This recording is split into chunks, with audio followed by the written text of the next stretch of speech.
আপোনাৰো আছে নেকি ই শ্ৰম কাৰ্ড? তেন্তে আপোনালোকৰ বাবে ভাল খবৰ। অসম চৰকাৰে নতুনকৈ পৰ্টেল মুকলি কৰিলে।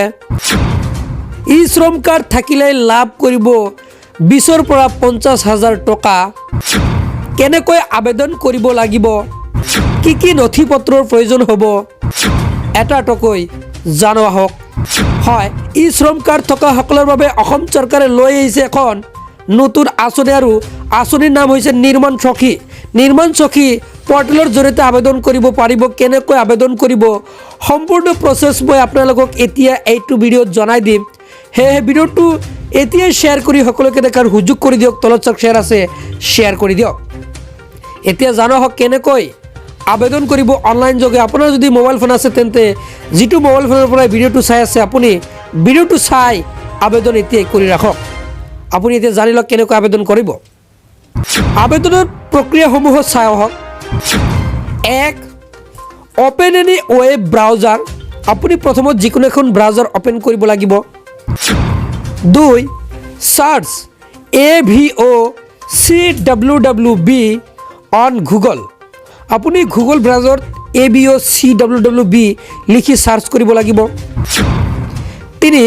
Click on Assam building and other construction workers welfare. আপুনি এই ৱেবছাইটত ক্লিক কৰিব লাগিব। 4. Close the ad. আপোনাৰ এড আহিব, আপুনি এডটো ক্ল'জ কৰিব। 5. You can see the main dashboard Nirman Sakhi. তাৰপিছত আপুনি নিৰ্মাণ সখীৰ যিটো ডেশ্ববৰ্ড আপোনাৰ সন্মুখত খোল খাই যাব, আপুনি ৱেবছাইটটো লক্ষ্য কৰিব পাৰিব। Number 6. Click on the 3 line or menu bar. আপুনি 3 লাইনত আছে, 3 লাইনত নাইবা মেনু বাৰত ক্লিক কৰিব লাগিব। নম্বৰ 7. ফাইণ্ড। তাৰপিছত আপুনি ই ছাৰ্ভিচ, ফাইণ্ড ই ছাৰ্ভিচত আপুনি ক্লিক কৰিব। তাৰপিছত 8. Click on new registration. আপুনি নিউ ৰেজিষ্ট্ৰেশ্যন পাব, তাতে ক্লিক কৰিব লাগিব। Number 9. Scroll down and touch click here to apply. আপুনি স্ক্ৰল ডাউন কৰিব আৰু ক্লিক হিয়াৰ টু এপ্লাইত আপুনি টাচ কৰি দিব লাগিব। নম্বৰ 10. Enter phone number. আপুনি ফোন নম্বৰ বহুৱাই দিব লাগিব। Number 11. Click on check record. আপুনি ক্লিক অন চেক ৰেকৰ্ডত ক্লিক কৰিব লাগিব। Number 12. Select your application new registration. আপুনি নিউ ৰেজিষ্ট্ৰেশ্যনত ক্লিক কৰিব লাগিব।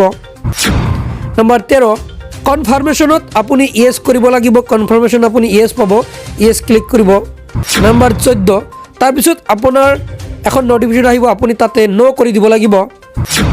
তাৰপিছত 15. Fill up online form step by step. আপুনি আপোনাৰ সেইসমূহ ফিল আপ কৰিব লাগিব। আপোনাৰ যি যাৱতীয় নথি পত্ৰ ষ্টেপ বাই ষ্টেপ আপুনি ফিল আপ কৰিব লাগিব।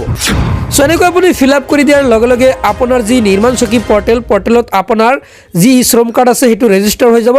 তাৰপিছত আপুনি ই শ্ৰম কাৰ্ডৰ পৰ্টেলৰ জৰিয়তে আপুনি যি টকাই চৰকাৰৰ ফালৰ পৰা টকা লাভ কৰিব। আশা কৰিম ভিডিঅ'টো আপোনালোকৰ বাবে বহুত হেল্পফুল হৈছে। যদি ভাবিছে ভিডিঅ'টো হেল্পফুল, তেনে ক্ষেত্ৰত ভিডিঅ'টো যিমান পাৰে বেছি বেছিকৈ শ্বেয়াৰ কৰি দিব আৰু পৰৱৰ্তী ভিডিঅ' পাবলৈ হ'লে চেনেলটো ছাবস্ক্ৰাইব কৰি ৰাখি দিব। চ' আজিলৈ মানে ধন্যবাদ।